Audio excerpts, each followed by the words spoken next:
I just still wanted to have one response from you based on our previous conversation that we had with you, which was overwhelmingly positive. It reached a large sections of people from across the globe, and we received a lot of emails. Some of them were from people of Taiwan who watch our show and otherwise like our show. And I just wanted to ask you one question that we repeatedly got, particularly from some people of Taiwan, not everyone. And they said that we generally like your show, but in this case, you did not address our concerns, and they mean Taiwan's concerns with the mainland. They spoke, I think if I could remember correctly, they spoke about freedom of religion. They spoke about electoral democracy. Yes, freedom of religion, electoral democracy, and free speech. Of course, we had our own response. We spoke about how the case between Tibet and Taiwan is very different, because in Tibet, it was a case of religion with power, which is not the case in Taiwan. So we don't see any reason why things like freedom of religion can go on under one nation, two systems. We also spoke about Hong Kong, etc. But if you could share your views on that line of criticism that we got from people in Taiwan in particular to our discussion. Well, obviously, a lot of people are concerned about the way of life in Taiwan. And if there were an eventual unification, will the unique way of life, which is different from mainland China, be preserved? Will we enjoy the kind of freedom that we currently have? There are two responses to that. The one is we currently are losing some of our freedom. If you live in Taiwan and you are open-minded enough, you can see that our freedom as protected by the Constitution has been encroached in many aspects, including freedom of association, which is political participation, and so on and so forth. There is a new party law that allows the DPP government to actually cease operation of over 100 political parties and 40 over political organizations. They just rescinded their original registration. If we think about freedom of speech and freedom of the press, you can actually observe that space being encroached, starting from CTI's license being rescinded to a lot of direct involvement or direct intervention in the freedom of speech, which is a little bit like the US FCC chairperson directly threatened ABC and Disney on Jimmy Kimmel's show. So, I think freedom of speech everywhere has been encroached, especially by the power that be. But having said that, there are a lot of great and wonderful things in Taiwan that people would love to keep. So if we just examine the 3-4 different places, Hong Kong was returning to China. So all the laws, with the exception of basic law, are exactly identical with what the rest of China has, with the exception of basic law. So it's obviously not a very good example of what, if you want to preserve certain freedom in Taiwan, would be. And if you look at Tibet and other places, they were always a part of China. So you have political dissident, you have religious dissident, and there are struggles and a lot of political comeback on that.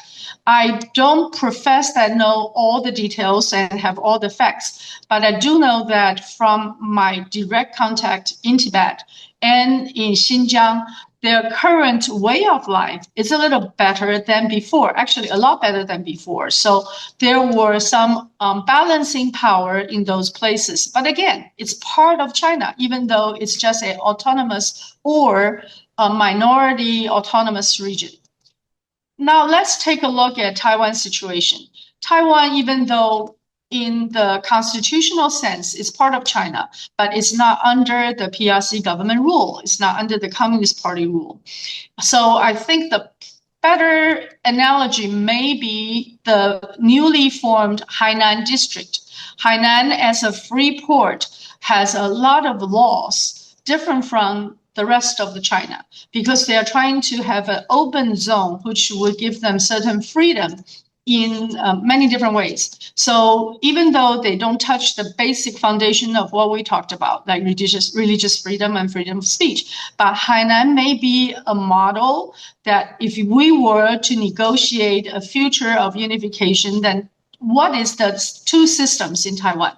The Taiwan system can be using certain legal framework to define, rather than having it absorbed into mainland China like Hong Kong and having only one basic law. So while this is still developing and evolving, we are observing what's happening to Hainan with keen interest. Hopefully that will provide another model of how we may preserve what Taiwanese love and cherish of way of life, but also prevent war and have a larger economic participation, joining in the overall ascendance of Asia, Asia Pacific, Asia, and the rest of global South may have an opportunity, and Taiwan may go through China and participate the entire just mobilization as well as the rising of the global South. And that would be a very exciting future. So once again, we don't have all the future in our hands, but if with wisdom and willingness and the ability to not go into war and destruction, then we can have certain forum discussions to talk about potential solutions of the future. It may just start as a very small mustard seed, but it can grow into a potential blueprint.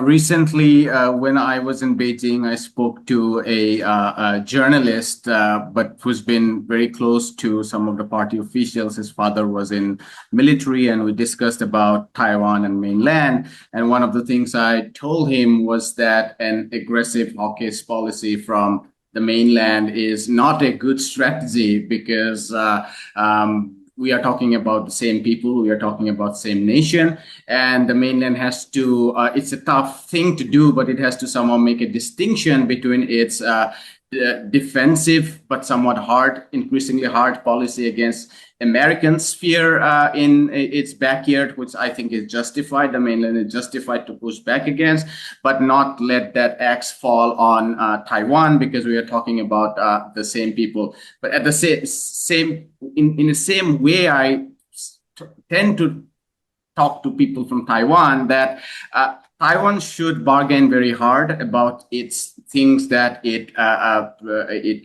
values, the things it wants to preserve. But one of the foremost things to do that is to not indulge in a military war with the mainland at the behest of the Americans. The mainland would be more likely to give more and more concessions as long as they don't come up as riding on the back of the Americans and thinking of a military solution to this long history.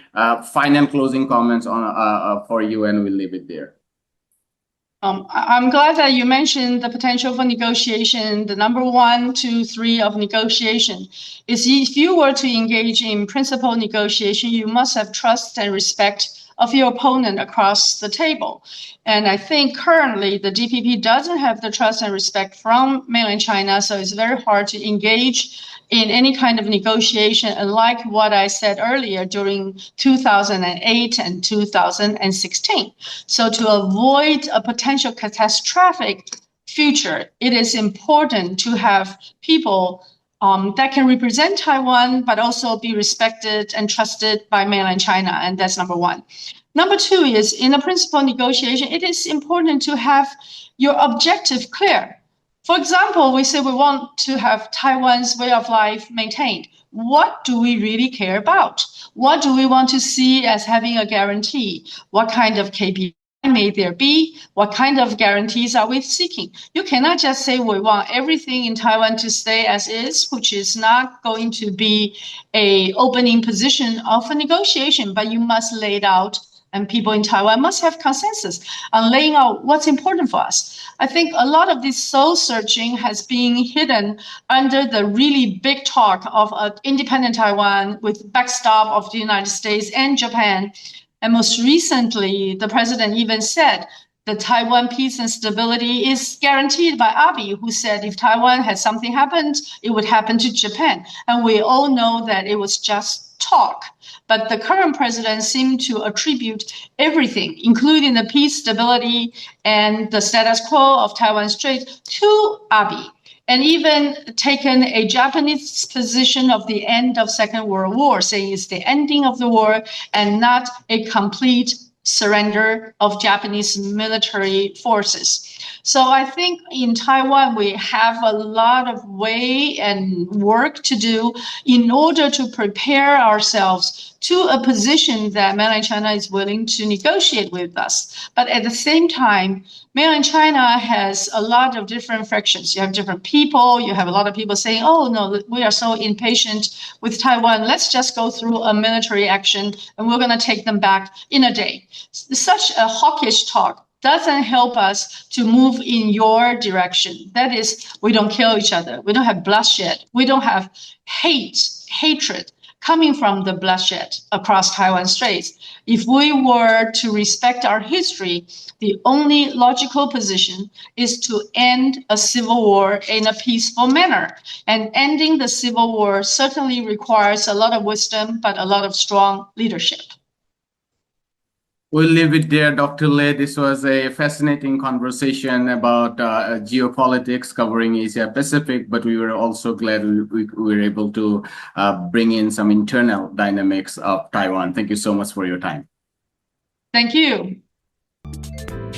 偷偷告诉大家，我最近发现了新法宝 Royal Face 逆时奇迹系列，它有活肤露、全效精华，还有精华霜。尤其我皮肤比较偏干，所以我非常的注重保湿。保湿做得好，肌肤自然烹润。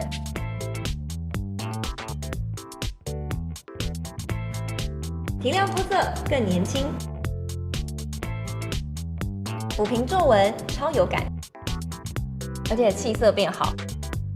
用心保养，每天都更美一点。